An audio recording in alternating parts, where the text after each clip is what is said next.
Hello दोस्तों, कैसे हैं सभी। कामना करता हूं सभी अच्छे होंगे। ज़्यादा टाइम न लेते हुए हम चलते हैं सीधे क्वेश्चन की तरफ। पहला क्वेश्चन है हमारा, भारतीय राष्ट्रीय कांग्रेस की स्थापना 28 दिसंबर 1885 को किस वायसराय के कार्यकाल में हुई थी। पहला ऑप्शन है हमारा Lord Dalhousie, Lord Dufferin, Lord Hardinge द्वितीय और चौथा ऑप्शन है लॉर्ड रिफन। तो साथियों कमेंट देकर बताएं आंसर। एक बार फिर मैं क्वेश्चन बताता हूं। भारतीय राष्ट्रीय कांग्रेस की स्थापना 28 दिसंबर 1885 को किस वायसराय के कार्यकाल में हुई थी। ऑप्शन तुम्हारा पहला Lord Dalhousie, Lord Dufferin, Lord Hardinge द्वितीय और लॉर्ड रिपन। तो साथियों कमेंट भी आने लग रहे हैं बहुत सारे साथियों के। संजीव कुमार बहुत अच्छे भैया। अनिल भाई नहीं गलत, बहुत अच्छा बहुत अच्छा। देखिए साथियों ज्यादातर बच्चों को पता होगा। हमारा क्वेश्चन क्या था, भारतीय राष्ट्रीय कांग्रेस की स्थापना 28 दिसंबर 1885 को किस वायसराय के कार्यकाल में हुई थी। तो आंसर है बच्चों लॉर्ड डफरिन। क्या आंसर है बच्चों, लॉर्ड डफरिन। क्या आंसर है, लॉर्ड डफरिन। भारतीय राष्ट्रीय कांग्रेस की स्थापना 28 दिसंबर 1885 को किस वायसराय के कार्यकाल में हुई थी, लॉर्ड डफरिन। ज्यादातर बच्चों के कमेंट ठीक थे और बाकी कोई दिक्कत नहीं है। सबके जो भी डाउट है सब मैं क्लियर कराऊंगा बहुत अच्छे तरीके से। दोस्तों ये क्वेश्चन लाने का मकसद एक ही था, भारतीय राष्ट्रीय कांग्रेस। इससे कई बार एग्जामों में अच्छे अच्छे क्वेश्चन पूछे जाते हैं। एसएससी की परीक्षाओं में कई बार पूछा गया सीधे सीधे भारतीय राष्ट्रीय कांग्रेस की स्थापना किस वायसराय के कार्यकाल में हुई थी। मैं बता दूं, भारतीय राष्ट्रीय कांग्रेस 28 दिसंबर का बच्चों 28 दिसंबर 1885 को इसकी स्थापना होती है। और कहां पे होती है, ग्वालियर टैंक बंबई। कहां होती है बच्चों, ग्वालियर टैंक बंबई। साथ ही इसके संस्थापक कौन थे बच्चों, शॉर्ट में बोलते हैं आईएनसी। इसके संस्थापक थे हमारे एओ हयूम। कौन था बच्चों, एओ हयूम। साथ ही में इनका उपनाम कई बार पूछा जाता है एओ हयूम का। देखेंगे यहीं पे उपनाम है भैया इनका हर्मिट ऑफ शिमला। क्वेश्चन पूछा जाता है हर्मिट ऑफ शिमला के नाम से किसे जाना जाता है। तो एओ हयूम को हम जानते हैं किस नाम से बच्चों, हर्मिट ऑफ शिमला के नाम से। संस्थापक आईएनसी भारतीय राष्ट्रीय कांग्रेस। इसका पुराना नाम था भारतीय राष्ट्रीय संघ, जो बदलने का सुझाव दिया था दादा भाई नेहरूजी और उसके बाद इसका नाम पड़ गया भारतीय राष्ट्रीय कांग्रेस। पहला नाम क्या था, भारतीय राष्ट्रीय संघ, और इसका नाम बदलने का जो सुझाव दिया गया था दादा भाई नेहरूजी की तरफ से और इसका नाम पड़ गया फिर भारतीय राष्ट्रीय कांग्रेस। इसमें पूछ लेता कितने प्रतिनिधि शामिल थे, 72। ठीक है सर। ठीक है बच्चों, अगला ऑप्शन देखते हैं हम लॉर्ड डलहौजी। लॉर्ड डलहौजी से आप सभी अच्छी तरीके से परिचित होंगे जी सर। और बहुत सारे अच्छे काम भी करे हैं डलहौजी ने और कई बार पूछा जाता है लॉर्ड डलहौजी के बारे में। सबसे मेन पॉइंट है इनका हड़प नीति। बच्चों क्या काम है, हड़प नीति। ये पूछा जाता है सीधे सीधे एग्जामों में, हड़प नीति किसके द्वारा चलाई गई।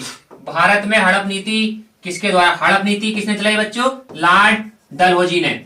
बहुत ही अच्छा क्वेश्चन है, हड़प नीति किसके द्वारा चालू करी गई भारत में, लॉर्ड डलहौजी। और सबसे पहले इसने कौन सा शहर भारत का पड़ता, तो सतारा जो पड़ता है महाराष्ट्र में। दूसरी बात, UP police, Uttar Pradesh police, इसमें जो क्वेश्चन पूछे जाएंगे यूपी का, तो यूपी में जब पड़ता अपना क्या, जो 1856 में लॉर्ड डलहौजी द्वारा हड़पा गया अवध। सीधे सीधे पूछ लेगा अवध पर कुशासन का आरोप लगाकर लॉर्ड डलहौजी ने कब हड़पा। तो अवध का सीधे से लिख लेंगे 1856 में इसने अवध को क्या हड़प लिया, कुशासन का आरोप लगाकर हड़प नीति के तहत अवध को हड़प लिया। साथ ही आगे देखेंगे लॉर्ड डलहौजी की बात चल रही है, पीडब्ल्यूडी विभाग की स्थापना किसने की, लॉर्ड डलहौजी ने, पीडब्ल्यूडी। और पहली टेलीग्राफ लाइन, पहली बच्चों देखो लॉर्ड डलहौजी से बहुत ही अच्छे क्वेश्चन पूछे जाते हैं बार बार, बहुत ही अच्छे शानदार। और ये सभी क्वेश्चन काफी एग्जामों में आपने भी दे चुके हैं, बार बार रिपीटेड होते रहते हैं। ठीक है, पहली टेलीग्राफ लाइन लॉर्ड डलहौजी द्वारा बिछाई गई पहली टेलीग्राफ लाइन कलकत्ता से आगरा। कहां से कहां बिछाई बच्चों? कलकत्ता से आगरा। 1853 में पहली टेलीग्राफ लाइन कलकत्ता से आगरा। और सबसे अच्छा महत्वपूर्ण कार्य और भारत को एक महत्वपूर्ण देन लॉर्ड डलहौजी की ट्रेन। तो बच्चों भारत में ट्रेन चली कब? भारत में ट्रेन चलाने का कार्य स्टार्ट हुआ वो किसके कार्यकाल में हुआ? 1853 में लॉर्ड डलहौजी। बहुत ही महत्वपूर्ण देन लॉर्ड डलहौजी की भारत को, भारतीय लोगों को। काहे की पहली टेलीग्राफ लाइन हो गई आगरा से कलकत्ता है, कलकत्ता से आगरा। और दूसरी सबसे बड़ी बात, भारत में ट्रेन की शुरुआत कराई ट्रेन 1853 में लॉर्ड डलहौजी। कितने किलोमीटर? 34 किलोमीटर मुंबई से ठाणे। 34 किलोमीटर की बच्चों पहले सबसे पहली हमारी रेलवे ट्रैक बिछा 34 किलोमीटर। कहां पर? मुंबई से ठाणे के बीच। और इसमें इस ट्रेन में 3 इंजन लगे थे, साहिब, सुल्तान और सिंध। बच्चों जो पहली टेलीग्राफ लाइन कहां से कहां तक होगी? तुम्हारे कलकत्ता से आगरा। दूसरी बात, भारत में ट्रेन चली 1853। ये क्वेश्चन कई बार पूछा जाता है, किसने चलाई भारत में सबसे पहली ट्रेन? चलाने का श्रेय किसे जाता है? लॉर्ड डलहौजी। कितने किलोमीटर? 34 किलोमीटर। और कहां से कहां तक? बंबई से ठाणे। इसमें 3 इंजन लगे थे, साहिब, सुल्तान और सिंध। ये तो होगा भैया लॉर्ड डलहौजी से। साथ ही साथ हम पढ़ लें यूपी भी इसमें। भारत में ट्रेन 1853 में चली, लेकिन पूछ ले उत्तर प्रदेश में पहली ट्रेन कब चली? यूपी की पहली ट्रेन उत्तर प्रदेश में पहली ट्रेन कब चली? उत्तर प्रदेश में पहली ट्रेन 1859। तो बच्चों भारत की ट्रेन 1853 और उत्तर प्रदेश की पहली ट्रेन कब चली? 1859। कानपुर से प्रयागराज के बीच में उत्तर प्रदेश में पहली ट्रेन चली। और आगे देखते हैं लॉर्ड हार्डिंग। इनसे भी एग्जाम में कई बार अच्छे अच्छे क्वेश्चन पूछे जाते हैं। लॉर्ड हार्डिंग द्वितीय। बच्चों लॉर्ड हार्डिंग फर्स्ट, दूसरे हैं, और ये कौन है? लॉर्ड हार्डिंग द्वितीय। सबसे महत्वपूर्ण कार्य इनका, भारत की राजधानी दिल्ली। भारत की राजधानी दिल्ली कब बनी बच्चों? भारत की राजधानी दिल्ली। दिल्ली जो राजधानी बनी हमारी कलकत्ता से ट्रांसफर होकर कब बनी? 1912। ठीक है बच्चों, कब बनी दिल्ली भारत की राजधानी? 1912। दिल्ली राजधानी बनी 1912। पहले का राजधानी थी अपनी कलकत्ता, और इसे लाने का श्रेय लॉर्ड हार्डिंग द्वितीय। बच्चों तीसरा दिल्ली दरबार लगा था 1911 में, तो उसी के चलते हुए 1912 में लॉर्ड हार्डिंग के कार्यकाल, सेकंड के कार्यकाल में दिल्ली भारत की राजधानी बनी। आगे देखेंगे लॉर्ड रिपन। लॉर्ड रिपन इन्होंने क्या करा? लॉर्ड रिपन 1800, देखो सबसे पहली जनगणना भारत में 1872। अगर पूछा जाए नियमित जनगणना प्रत्येक 10 वर्षों में नियमित जनगणना किसके कार्यकाल में स्टार्ट हुई? तो लॉर्ड रिपन 1881। नियमित जनगणना भारत में बच्चों कब से स्टार्ट हुई? 1881। तो भारत में नियमित जनगणना कराने का श्रेय किसे आता है? Lord Mayo. सबसे पहली जनगणना लॉर्ड मेयो, और नियमित जनगणना की बात करें तो लॉर्ड रिपन। इससे एक क्वेश्चन और पूछा जाता है, लॉर्ड रिपन को भारत के उद्धारक, काहे की बच्चों? भारत के उद्धारक की उपाधि। लॉर्ड रिपन की बात चलिए, भारत के उद्धारक एक उपाधि इन्हें डोनेट की गई। भारत के उद्धारक की उपाधि लॉर्ड रिपन। लॉर्ड रिपन को किसने दी? Florence Nightingale. किसने दी बच्चों? फ्लोरेंस नाइटिंगेल ने लॉर्ड रिपन को किस नाम की उपाधि दी? भारत के उद्धारक। 1881 नियमित जनगणना चलाई किसने? Lord Ripon. नेक्स्ट क्वेश्चन पे चलते हैं बच्चों हम।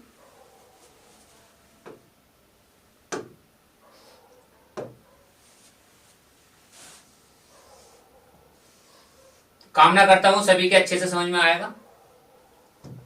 चलिए बच्चों अगला क्वेश्चन देखते हैं हम।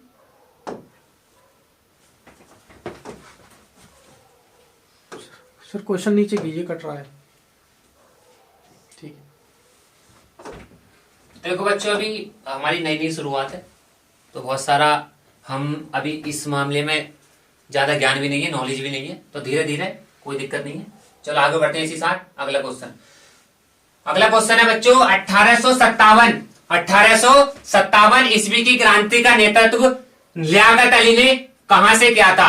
1857 की क्रांति का नेतृत्व लियाकत अली ने कहां से किया था? ऑप्शन पहला है इलाहाबाद, ऑप्शन दूसरा है बरेली, ऑप्शन तीसरा है लखनऊ, ऑप्शन चौथा है मथुरा। तो जल्दी से जल्दी बच्चे अपने आंसर दे। ठीक है, अच्छा संजीव कुमार, ठीक है।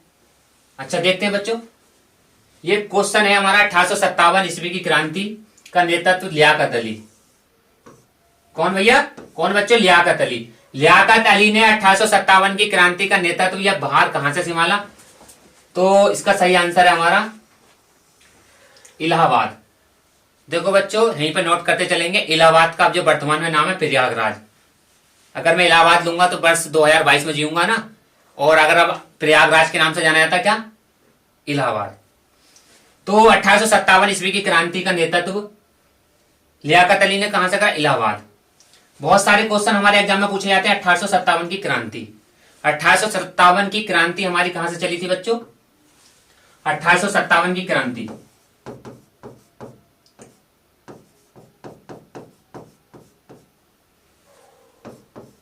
10 मई 1857 मेरठ। 1857 की क्रांति की जो शुरुआत भारत में 10 मई 1857 मेरठ। ये क्रांति जो आई किस कारण आई, यही पूछा जाता है। 1857 की क्रांति पहले भारतीय सैनिकों को अंग्रेज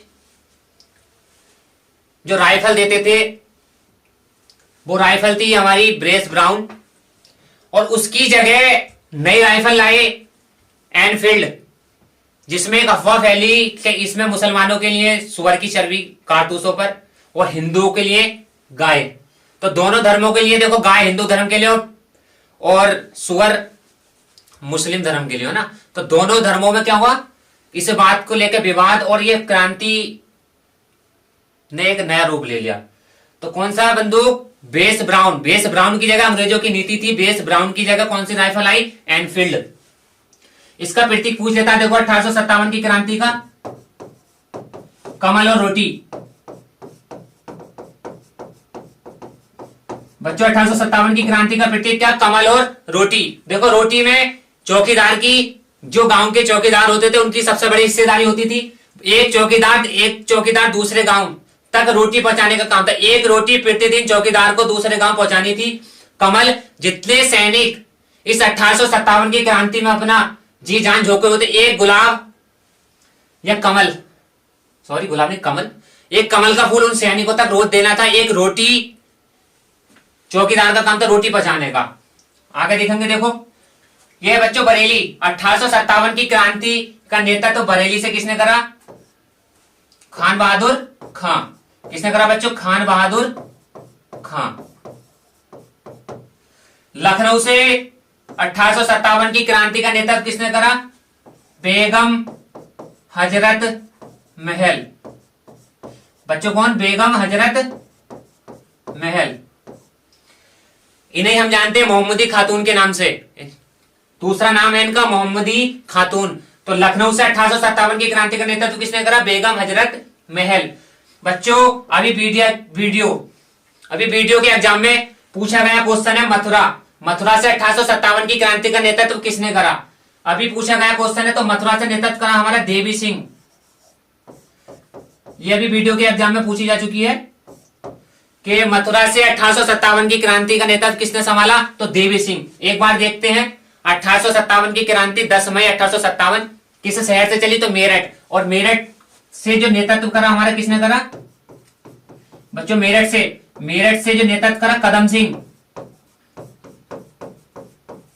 और इसी के चलते हम मेरठ को बोलते हैं क्रांतिकारी नगरी और कैंची नगरी। सही है। मेरठ का एक दूसरा उपनाम भी है क्रांतिकारी नगरी, क्योंकि 1857 की जो क्रांति महालय कहां से स्टार्ट हुई? 10 मई 1857 मेरठ। तो इस वजह से इसका उपनाम भी है एक क्रांतिकारी नगरी। मेरठ से कदम सिंह, और इलाहाबाद से लियाकत अली, दिल्ली से बहादुर शाह जफर द्वितीय, बरेली से खान बहादुर खां, लखनऊ से बेगम हजरत महल, मथुरा से देवी सिंह, झांसी से देवी, ये हो गया मतलब देवी, झांसी से रानी लक्ष्मीबाई, और कानपुर, कानपुर का कई बार पूछा जाता है, लिख लेंगे बच्चे, नोट कर लेंगे। कानपुर, कानपुर से हमारे नाना साहब, नाना साहब और बच्चों कौन, तात्या टोपे। तो कानपुर से बच्चों को नाना साहब और तात्या टोपे, इन दोनों ने नेतृत्व करा कानपुर से। और अपना मुरादाबाद, अच्छा बच्चों कमेंट करके बताओ, अपने मुरादाबाद से 1857 की क्रांति का नेतृत्व किसने संभाला, अपने मुरादाबाद से। साथ में लिखेंगे गोरखपुर, गोरखपुर से देखो मैं इसमें ज्यादातर उत्तर प्रदेश की कहानी तुम्हें कवर कराऊंगा, क्योंकि इसमें जो अपनी परीक्षा है उसमें उत्तर प्रदेश से संबंधित पूछेगा। मथुरा पूछ ले, बरेली, इलाहाबाद, ठीक है बच्चों। गोरखपुर का भी हमें पता होना चाहिए, मुरादाबाद का भी, चाहे ना पूछे, लेकिन हमें जो एक्स्ट्रा लेकर चलना आगे तक, उसकी थिंकिंग पर काम करना है एग्जामिनर की। मुरादाबाद से नवाब मज्जू खां, ये गागर नदी पड़ती है ना बच्चों, गागर नदी, गागर नदी के तट पे इन्होंने 1857 की क्रांति का नेतृत्व करा, अंग्रेजी सेना के विरुद्ध लड़े नवाब मज्जू खां। गोरखपुर से गजाधर सिंह, कौन बच्चों, गोरखपुर से गजाधर सिंह, इन्होंने 1857 की क्रांति का गोरखपुर से नेतृत्व करा। पंजाब से गुरु राम सिंह, कौन बच्चा, पंजाब से गुरु राम सिंह।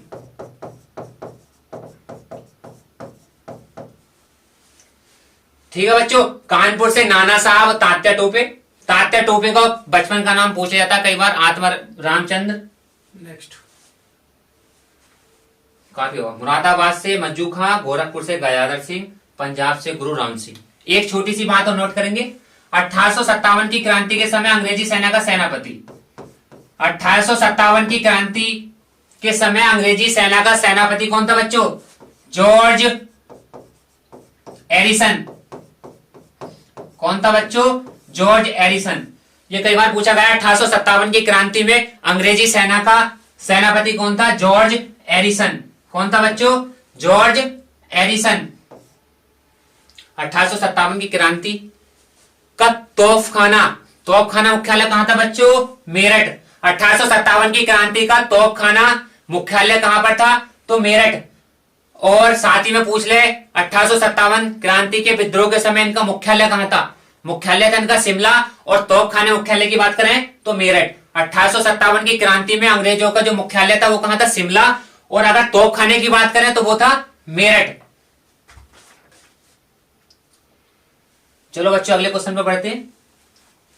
और हाँ, इसमें पूछ लेता भारतीय और अंग्रेजी सेना किस अनुपात में थी, तो भारतीय और अंग्रेजी सेना, भारतीय थे 2 और 1, देखो 2 मतलब दुगनी थी भारतीय सेना के सैनिक लड़ रहे थे, और 1 गुना अंग्रेजी सेना। तो इनका अनुपात पूछ लेता है 1857 की क्रांति में भारतीय सैनिक और ब्रिटिश सैनिकों का अनुपात कितना था, 2:1। इसी के साथ आगे बढ़ते हैं।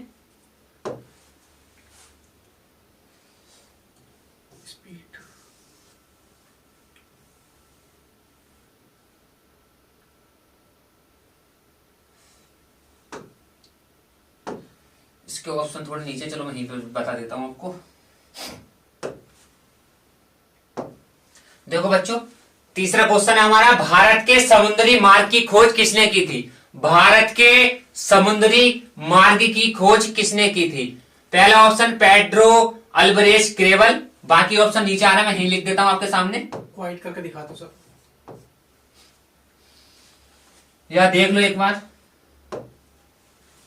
भारत के समुद्री मार्ग की खोज किसने की थी, पहला ऑप्शन है आपका पेड्रो अल्बरेज क्रेवल, और बच्चों दूसरा ऑप्शन है हमारा फ्रांसिस्को डी अल्मीड़ा, तीसरा ऑप्शन है अल्फांसो डी अल्बुकर्क, चौथा ऑप्शन है बास्को डी गामा।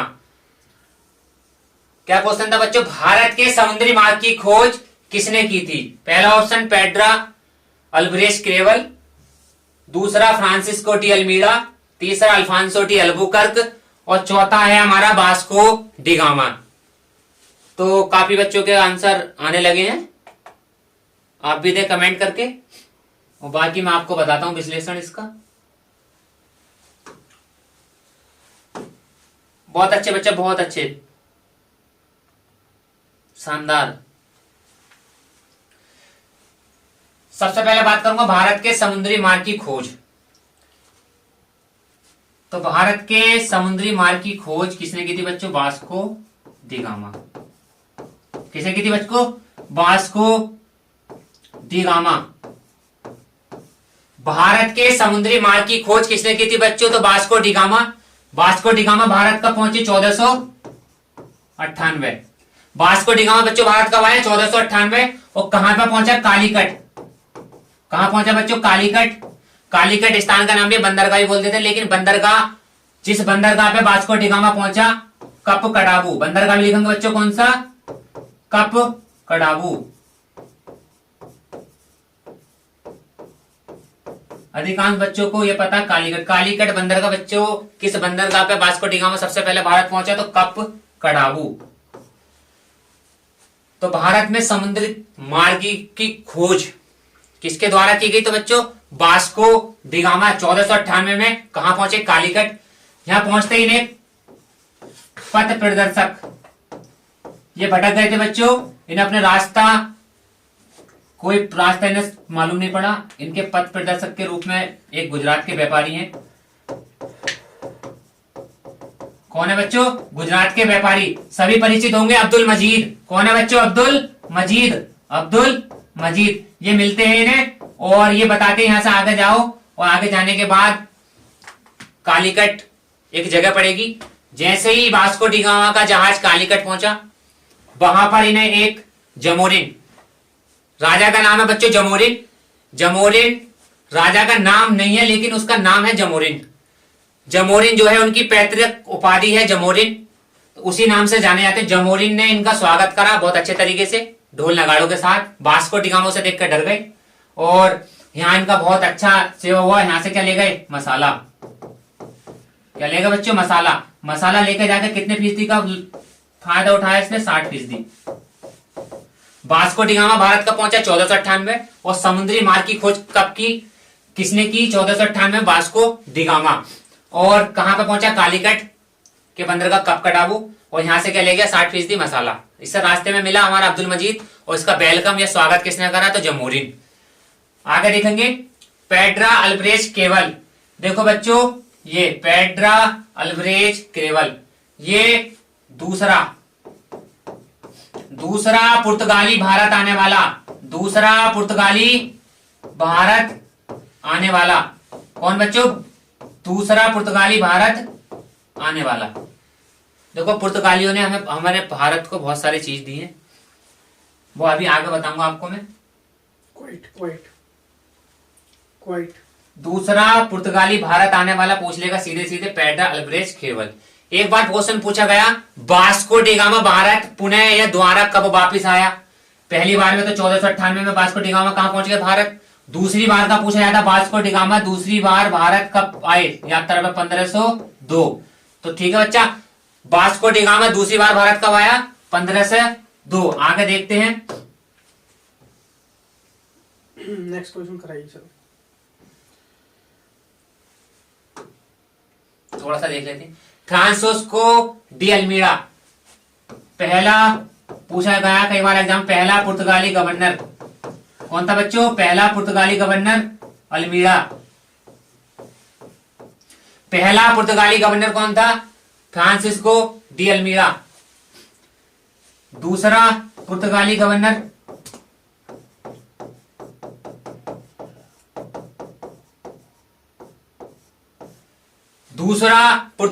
कौन था बच्चों? Afonso de Albuquerque. और इसी को वास्तविक संस्थापक माना जाता है पुर्तगालियों का। वास्तविक संस्थापक अल्फांसो डी अल्बुकर्क। इसने ही बीजापुर के शासक को हराकर गोवा पे अधिकार करा। और बाकी वास्को डी गामा के बारे में तो मैं आपको ऊपर बता चुका हूं। ठीक है बच्चों, पहला पुर्तगाली भारत कौन आया जिसने समुद्री मार्ग की खोज करी? Vasco D gamma. कब? 1498। प्लस वास्को डी गामा जिस रास्ते से भारत पहुंचा, किस रास्ते का चक्कर काट के वास्को डी गामा भारत आए? केप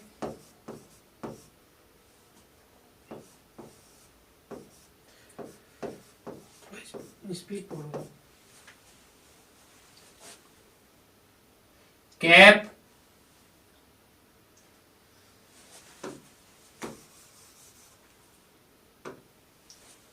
किस मार्क से वास्को डी गामा बना था? Cape of Good hopes.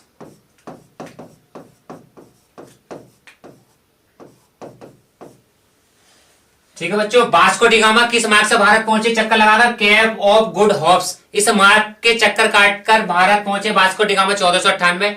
और यहीं पे एक बात हमें नोट करनी है, अच्छी बात है बिल्कुल। केप ऑफ गुड होप्स की खोज किसने की सर्वप्रथम? इसकी जो खोज की किसने? बार्थोलोमस डियाज। बार्थोलोमस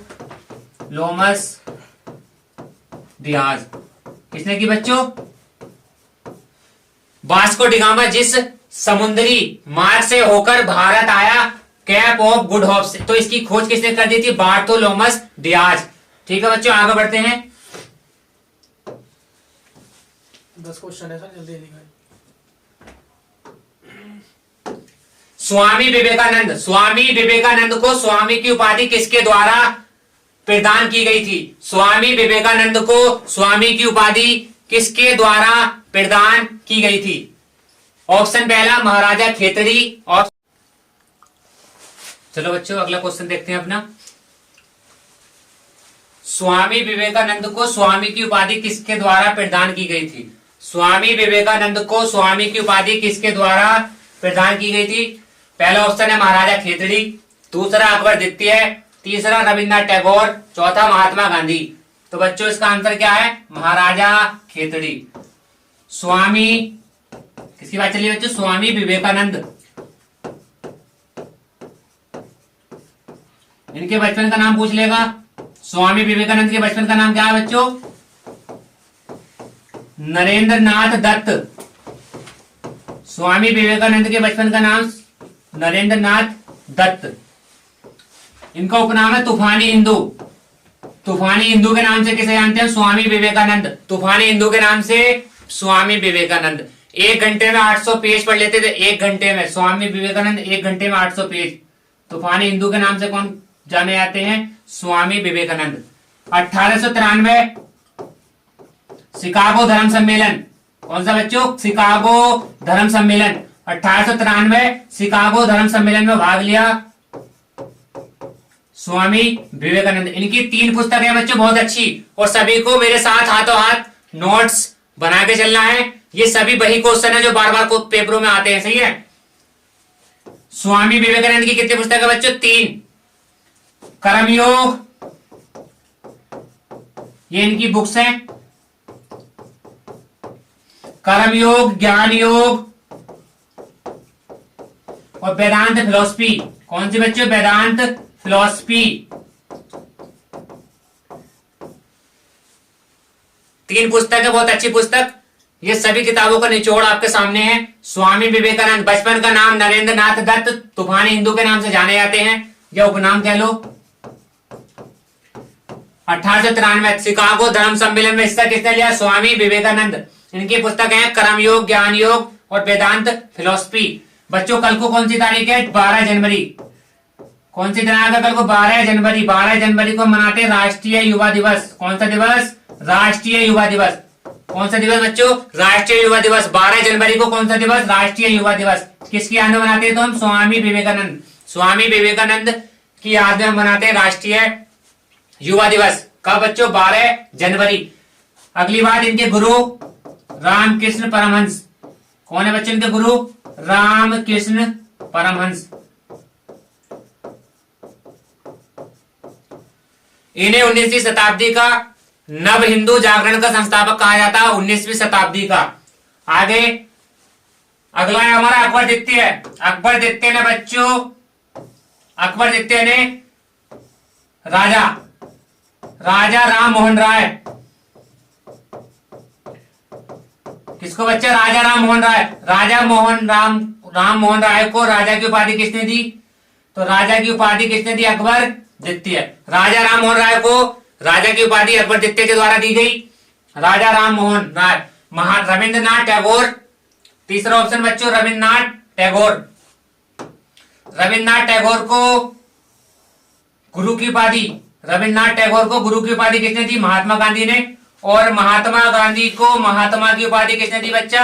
महात्मा गांधी को महात्मा की उपाधि दी रविंद्रनाथ टैगोर ने। रविंद्रनाथ टैगोर को गुरु की उपाधि महात्मा गांधी ने, और महात्मा गांधी को महात्मा की उपाधि रविन्द्रनाथ टैगोर। ठीक है बच्चों। महाराजा खेतड़ी ने स्वामी विवेकानंद को किसकी उपाधि दी? स्वामी की। अकबर द्वितीय ने राजा की उपाधि राजा राम मोहन राय को। रविन्द्रनाथ टैगोर ने महात्मा गांधी को महात्मा गांधी की उपाधि दी। महात्मा गांधी ने रविन्द्रनाथ टैगोर को किस नाम की उपाधि दी? गुरु। ठीक है बच्चों। इसी के साथ आगे बढ़ते हैं नेक्स्ट क्वेश्चन पे।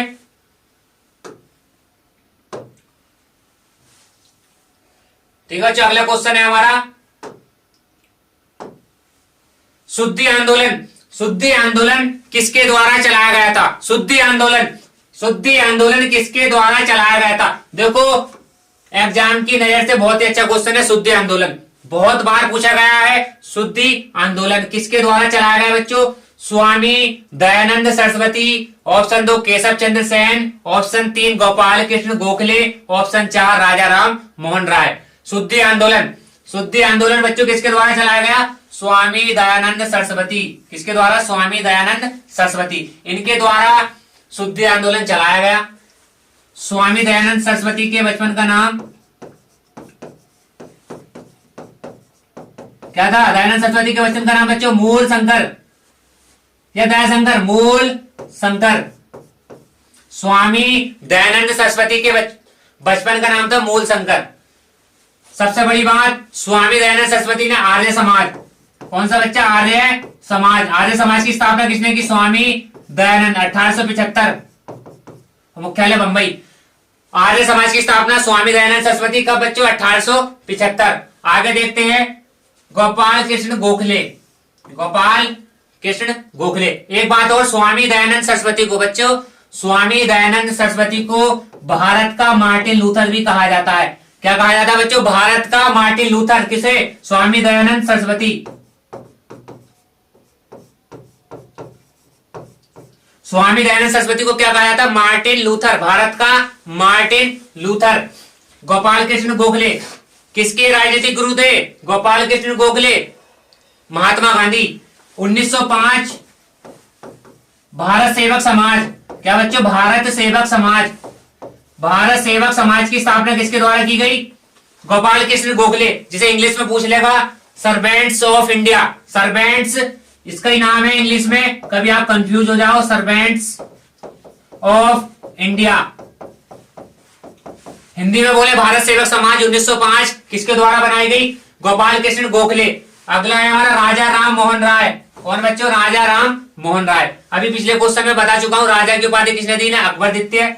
राजा राम मोहन राय का सबसे बड़ा योगदान सती प्रथा। कौन सी प्रथा बच्चा? सती प्रथा। सती प्रथा जो खत्म करवाई किसके सहयोग? सती प्रथा खत्म कराने में किसका सहयोग था? कभी खत्म किसने थी? William Bentinck. 1829। राजा राम मोहन राय का क्या था इसमें सहयोग? खत्म कराने में सहयोग। साथ ही बच्चों राजा राम मोहन राय को जानते हैं भारतीय पुनर्जागरण काल का पिता। क्या? भारतीय पुनर्जागरण काल का पिता। भारतीय पुनर्जागरण काल का पिता किसे बोला जाता है? राजा राम मोहन राय। राजा राम मोहन राय 1828 कब बच्चों? 1828 ईस्वी। कौन सा समाज? 1828 ईस्वी बच्चों, कमेंट करके बताओ तेजी से। 1828 राजा राम मोहन राय कौन सा समाज की स्थापना या किस समाज की स्थापना राजा राम मोहन राय ने 1828 में की? किस समाज की बच्चा? ब्रह्म समाज। ब्रह्म समाज की स्थापना राजा राम मोहन राय। सती प्रथा खत्म कराने के लिए सबसे बड़ा योगदान राजा राम मोहन राय। राजा राम मोहन राय को राजा की उपाधि किसने दी? अकबर द्वितीय ने। भारतीय पुनर्जागरण काल का पिता किसे कहा जाता है? राजा राम मोहन राय। इनसे संबंधित 3 क्वेश्चन बहुत ज्यादा जरूरी है जो मैं आपको बताने जा रहा हूं। कौन कौन से बच्चे ध्यान देंगे? बहुत ही ज्यादा जरूरी। मेरे साथ ही नोट्स बनाए, काफी हद तक अच्छे क्वेश्चन आप सभी को पता ही है, और आपके बीच में लाए हाथों हाथ, हैंड टू हैंड मेरे साथ नोट्स बना के चले कंप्लीट बिल्कुल, जिससे आपके उत्तर प्रदेश पुलिस में 25 और 20-25 प्लस के टारगेट आपका सेट रहेगा, जो आसानी से तुम लगाओगे। डेली क्लास मिलेगी, एक क्लास, क्वेश्चन कम होंगे लेकिन सार बहुत बड़ा होगा। सही है बच्चों? क्वेश्चन कम होंगे लेकिन सार और विस्तार उसका बहुत बड़ा, अच्छे क्वेश्चन। तो मेरे साथ ही साथ इन्हें कवर करके चलना आपको। राजा राम मोहन राय, किसकी बात चली बच्चों? राजा राम मोहन राय। सबसे ज्यादा संवाद कौमुदी, कई बार एग्जामों में पूछी गई कौन सी संवाद कौमुदी किस भाषा में बच्चों? बंगाली भाषा में है। दूसरा सबसे मोस्ट बहुत बार पूछी गई है क्वेश्चन में मिरातुल अखबार, कौन सा बच्चों? मिरातुल अखबार, मेरे साथ ही नोट करें, मिरातुल अखबार किस भाषा में? भाषा पूछ लेता, भाषा भी कुछ भी पूछ लेगा क्वेश्चन घुमा के। मिरातुल अखबार की भाषा कौन सी है? फारसी। कौन सी भाषा है? फारसी। इन दोनों पे ध्यान रखना हमें, संवाद कौमुदी, मिरातुल अखबार। ठीक है बच्चों, ये है आज के क्वेश्चन जो आप सभी के बीच में बहुत अच्छे क्वेश्चन है। और हमारे बीच में अमित सर। देखो भाई, जैसे सर ने काफी मेहनत की, पहले तो सर को कम से कम नहीं तो इस क्लास को बनाने में मैं आपको रियलिटी बताऊं तो हम लोगों को समथिंग 12 बजने वाले हैं रात के। और ये वीडियो शूट कर हम सर 6 बजे मेरे पास आए थे और आए, पहले वीडियो रिहर्सल किया, कभी पीडीएफ में प्रॉब्लम हुई, कभी हमारी कैमरे की बैटरी डाउन हो गई, क्योंकि हमें अभी ये सारी चीज़ें अभी इन सब चीज़ों के बारे में नॉलेज नहीं है कि कब किस तरीके से हमें, मान लीजिए पीडीएफ लगानी है, पीपीटी बनानी है, कैसे एनोटेट करना है, कब स्क्रॉल करना है, बोर्ड कैसे यूज करना है। देखो बच्चों, जब कोई भी व्यक्ति मकान खड़ा करता है ना, मकान, तो बहुत छोटे से नीचे से बुनियाद, सबसे पहले क्या आती है? बुनियाद। पूरा मकान जो किस पर बनने के बाद बिल्डिंग, बड़ी से बड़ी बिल्डिंग बनने से पहले क्या? बुनियाद। सबसे ज्यादा जरूरी क्या है? बुनियाद। तो अपनी बुनियाद को कैसे लेकर चलना? मजबूती से। कोई भी मकान पहले क्या बनी जाती है? बुनियाद। तो वही है, अभी हमारा नया काम है, स्टार्टअप बिल्कुल नया है। जितनी भी टेक्निकल चीजें हैं धीरे धीरे उनके बारे में जानने हैं तो और सुधार आएगा। इतनी बेहतरीन क्लास सर ने दी बहुत मेहनत के बाद। आई होप आपको ये क्लास बहुत पसंद आई होगी और थोड़ा सा टाइम देना, जैसे ही डे बाई डे जो कमियां हैं हमारी वो जल्दी सॉर्ट आउट कर लेंगे। और आपकी जो ये जीएस की क्लास है निरंतर आपको मिलती रहेगी। साथ में जो मैथ की क्लास है वो आपको भी सुबह मॉर्निंग में या कल 12 बजे तक आपको पहुंच जाएगी। उसके बाद जो यूपी पुलिस ऑपरेटर के स्टूडेंट्स हैं उनके लिए साइंस का मेरे पास फोन भी आया और उनकी कुछ क्वेरी भी थी कि सर साइंस आएगी हमारे यूपी पुलिस ऑपरेटर जो 2022 की वैकेंसी है, तो उसके लिए जो साइंस है उसकी भी क्लास आपको हो सकता है कल या कल शाम तक मिल जाएगी। तो और जो रीजनिंग है उसकी भी जल्दी व्यवस्था कर दी गई है। अभी चीजें ये मैनेज करने में 1-2 दिन हमें लग गए हैं। बाकी जीएस की क्लास आपकी ये प्रोवाइड हो ही चुकी है, तो थोड़ा सा टाइम देना और सपोर्ट करना, चैनल को भी थोड़ा सपोर्ट करना है, क्योंकि समझ सकते हो आप, थोड़ी मेन चीज यही है कि चैनल को आप लोग सपोर्ट करें, ज्यादा से ज्यादा अपना प्यार दिखाएं, ज्यादा से ज्यादा अपने दोस्तों में शेयर करें, लाइक कमेंट जितने भी और सब्सक्राइब करें ज्यादा से ज्यादा हमारे चैनल को। जितने भी आप लोग अपने ग्रुप्स में जुड़े हुए हैं, आपका एक लाइक, आपका एक सब्सक्राइब, एक हमें एक नई ऊर्जा, हमारे बॉडी में एक नई ऊर्जा प्रदान करेगा। आपका एक एक लाइक। सर को जैसे एनर्जी की बात आती है तो मैंने ये सामने कुछ एनर्जी के लिए रखा हुआ है, तो सर ये पहले लीजिए। एनर्जी की सर को बहुत जरूरत है क्योंकि 1 घंटा इन्हें हो गया है कम से, वैसे तो 5-6 घंटे हो गए हैं, लेकिन अभी भी 30-40 मिनट हो चुके हैं। वीडियो काफी हो गई है, लंबी हो गई है। मिलती है नेक्स्ट वीडियो में, तब के लिए नमस्कार। ठीक है भाई।